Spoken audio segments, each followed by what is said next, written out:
back at you with another one. My name is Nicholas, and I'm an addict, recovering addict. Like I said, if I could just help out one person,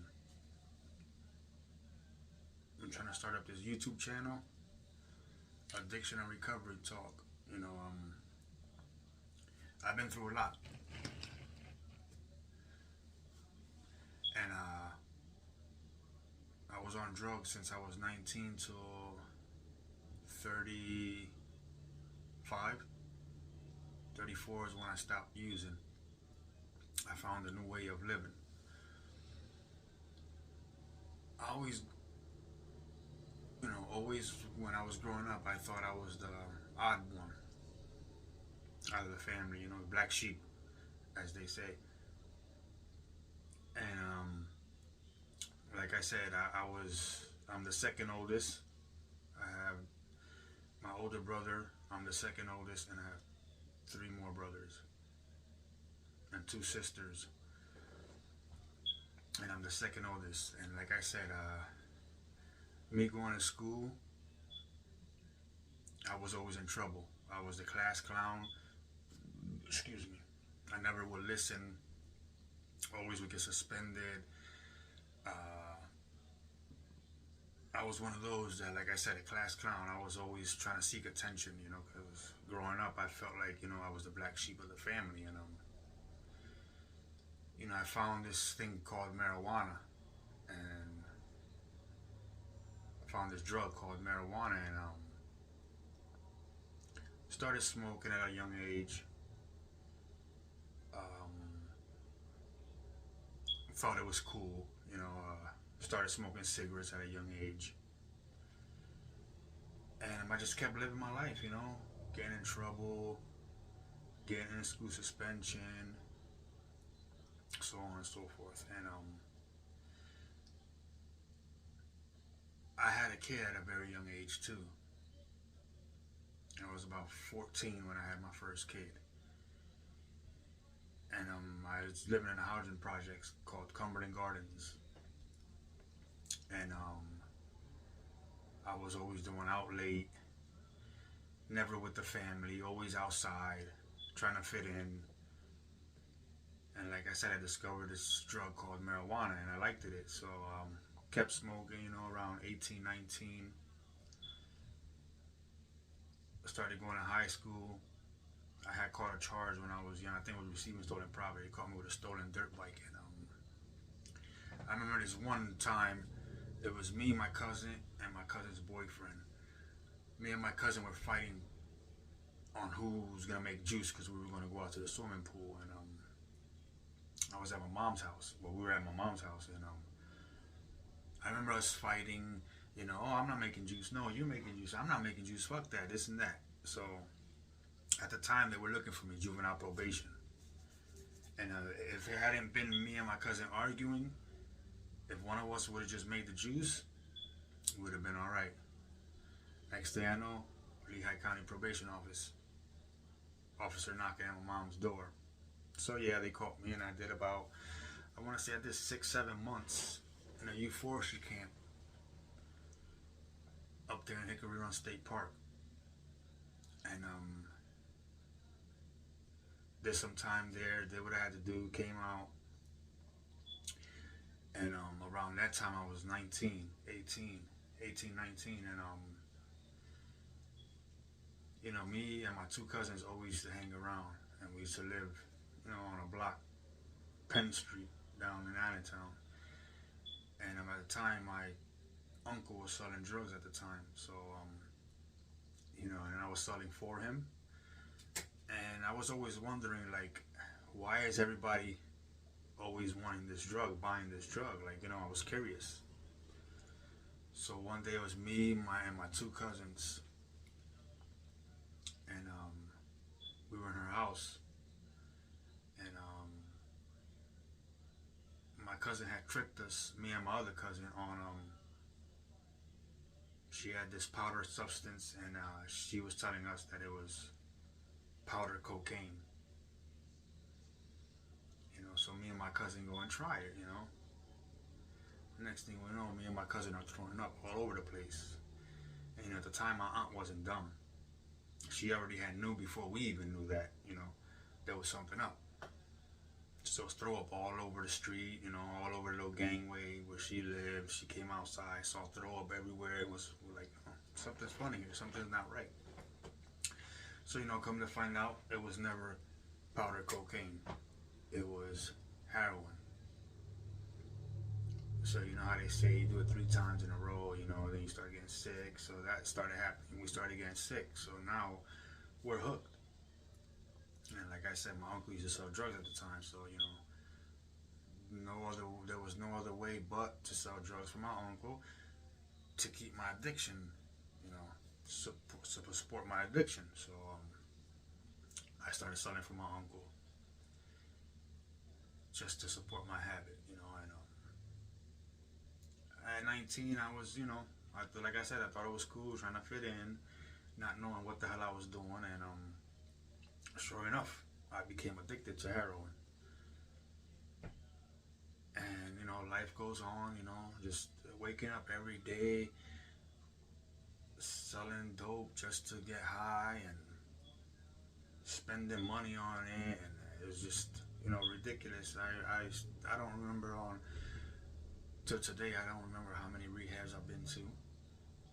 I want to say at least 15 rehabs, and it was just, I was living my life like that, and it sucked. Well, at first I was, I thought it was all right. I thought it was cool. Wake up every day to get high, just to get high every day, just to get high, just to get high, and then at one point it was like, enough is enough. So I go into rehab, do what I gotta do. I think it was 38 days, 40 days, did that, came out, stood clean for a little bit, at least 2-3 months. Next thing I know, right back to the same thing, So I started the cycle again, same thing. Thought, oh, I got this, let me try a different way. Excuse me. Sure enough, never worked out. So then, things as I kept on, as the days kept going, my addiction was getting worse, and I put my family through a lot of shit, I put my kids through a lot of shit. And just like I said today, I want to help somebody, I have stories to say, I have stories to tell, You always gotta be on top of this, like people say, you gotta live one day at a time, and then you can't let that monkey, crawl up behind you, and it's just rough out there. I see what it is now today, and it's rough. I see a lot of stories. I don't know if you watch Kensington stories, like Mal, Frank. I watch them channels, and I really want to try to help somebody. I just need more subscribers so we can interact. If you could hit my comment section down below and let me know you subscribe, or if you want to hear more of my life story, I'm willing to share with anybody and everybody. I'm trying to build this platform up so like that, if somebody needs help, we could find help for them.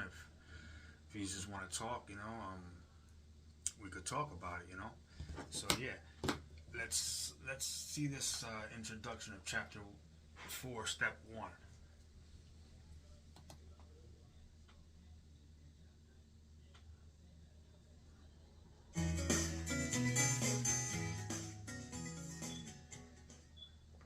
If you want what we have to offer and are willing to make the effort to get it, then you are ready to take certain steps. These are the principles that made our recovery possible. We admitted that we were powerless over our addiction, that our lives had become unmanageable. 2. We came to believe that a power greater than ourselves could restore us to sanity. 3. We made a decision to turn our will and our lives over to the care of God as we understood Him. 4. We made a searching and fearless moral inventory of ourselves. 5. We admitted to God, to ourselves, and to another human being the exact nature of our wrongs. 6. entirely ready to have God remove all these defects of character. 7. We humbly asked Him to remove our shortcomings. 8. We made a list of all persons we had harmed and became willing to make amends to them all. 9. We made direct amends to such people wherever possible, except when to do so would injure them or others. 10. We continued to take personal inventory, and when we were wrong, promptly admitted it. 11. We sought through prayer and meditation to improve our conscious contact with God as we understood Him, praying only for knowledge of His will for us and the power to carry that out. 12. Having had a spiritual awakening as a result of these steps, we tried to carry this message to addicts and to practice these principles in all our affairs. This sounds like a big order, and we can't do it all at once. We didn't become addicted in one day, so remember, easy does it. There is one thing more than anything else that will defeat us in our recovery. This is an attitude of indifference or intolerance towards spiritual principles. 3 of these that are indispensable are honesty, open-mindedness, and willingness. With these, we are well on our way. We feel that our approach to the disease of addiction is completely realistic, for the therapeutic value of one addict helping another is without parallel. We feel that our way is practical, for one addict can best understand and help another addict. We believe that the sooner we face our problems within our society and everyday living, just that much faster do we become acceptable, responsible, and productive members of that society. The only way to keep from returning to active addiction is not to take that first drug. If you are like us, you know that one is too many, and 1,000 never enough.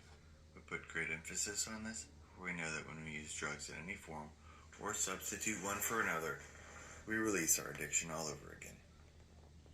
Thinking of alcohol as different from other drugs has caused a great many addicts to relapse. Before we came to NA, many of us viewed alcohol separately, but we cannot afford to be confused about this. Alcohol is a drug. We are people with a disease of addiction who must abstain from all drugs in order to recover. These are some of the questions we have asked ourselves. Are we sure we want to stop using? Do we understand that we have no real control over drugs? Do we recognize that in the long run, we didn't use drugs, they used us? Did jails and institutions take over the management of our lives at different times? Do we fully accept the fact that our every attempt to stop using or to control using failed? Do we know that our addiction changed us into someone we didn't want to be? Dishonest, deceitful, self-willed people at odds with ourselves and our fellow man? Do we really believe that we have failed as drug? You know, like I was saying, I did prison time for a charge that I had caught when I was in active addiction. You know, that's another story, but for another video. But I will say this: like I didn't care. By all means necessary, I did whatever it took to get high. You know, I caught a charge of a burglary, person present. Like I said, and like they say in the rooms of Narcotics Anonymous or AA, you steal from your own family just to get that next one. You know, that's ridiculous. I look back at it now and it's just, man, it's sad. It's sad what I put my kids through, and even my wife. You know, it's ridiculous. Like I said, that's another story for another video, for another upload. But let's keep going. Drug users. When we were using, reality became so painful that oblivion was preferable. We tried to keep other people from knowing about our pain. We isolated ourselves and lived in prisons that we built with loneliness. Through this desperation, we sought help in Narcotics Anonymous. We come to NA, we are physically, mentally, and spiritually bankrupt. We have hurt so long that we are willing to go to any length to stay clean. Our only hope is to live by the example of those who have faced our dilemma and who have found a way out. Regardless of who we are, where we came from, or what we have done, we are accepted in NA. Our addiction gives us a common ground for understanding one another. As a result of attending a few meetings, we begin to feel like we finally belong somewhere. It is in these meetings that we are introduced to the 12 steps of Narcotics Anonymous. We learn to work the steps in the order that they are written and use them on a daily basis. The steps are our solution. They are our survival kit. They are our defense against addiction, which is a deadly disease. Our steps are the principles that make our recovery possible. See, like I said, this is this next one that we're gonna come on and talk about is step one. Like they say, before anything, you gotta admit to yourself before anything happens, you know. And like I said, a lot of people say, you know, oh, I want to do it for my kids, or I want to do it for my wife, or I want to do it for my parents. No, you can't do that. You gotta do it for yourself, want it for yourself in order to recover. You know, because like I'm having a problem with my daughter, my oldest. You know, she's on the same thing I was on. You know, she knows what I went through. She knows the headache, you know, the suffering that I went through in my addiction. And you know, I just didn't believe, or didn't want to believe, that she was the one that's following my path. And her uncle was down here one time, you know, calling me, oh, you got to come get your daughter, you got to. And I'm thinking to myself, he doesn't know about addiction. He smokes weed. Weed's a drug. But he thought that I could just go down there and say, yep, wave a magic wand and say, all right, go get help. Tell my daughter, go get help. You know, it's not that easy. She has to want it in order to recover, or to be in recovery, you know. I've been going on 3.5 years now. I'm on sub maintenance, but in my eyes, I'm clean. If I'm not waking up sick, and I'm not stealing, robbing, I'm clean. So let's get back at it. Step 1. We admitted that we were powerless over our addiction, that our lives had become unmanageable. There it is. Like I was saying, step 1. We admitted that we were powerless over our addiction, that our lives have become unmanageable. And that's true, you know. You gotta admit that first. If you don't admit that, you don't want it. Let's keep it going. It doesn't matter what or how much we used. In Narcotics Anonymous, staying clean has to come first. We realize that we cannot use drugs and live when we admit our powerlessness. See, and that's another thing I thought. I was always under the impression of, if I get clean for a couple days, you know, I could do it. I'll be clean for 3 days, do a bag of dope one day, and then the next 2 days stop, or be off for the next 3 days, and then, you know, do another bag. You know, it lasted. It was going good for me. It lasted for a little bit, but then again, right back to square one. Let's keep it going. In our inability to manage our own lives, we opened the door to recovery. No one could convince us that we were addicts. It is an admission that we have to make for ourselves. When some of us have doubts, we ask ourselves this question: can I control my use of any form of mind or mood-altering chemicals? Hey, right there it is. Can I function, or can I get high and function like a productive member of society? I thought so, but nevertheless, it never worked. Like I said, you could please hit my comment section down below and, talk to me, Let me know how you felt, and let me know, if y'all want to hear more. Let's get back to this. Most addicts will see that control is impossible the moment it is suggested. Whatever the outcome, we find that we cannot control our using for any length of time. This would clearly suggest that an addict has no control over drugs. Powerlessness means using drugs against our will.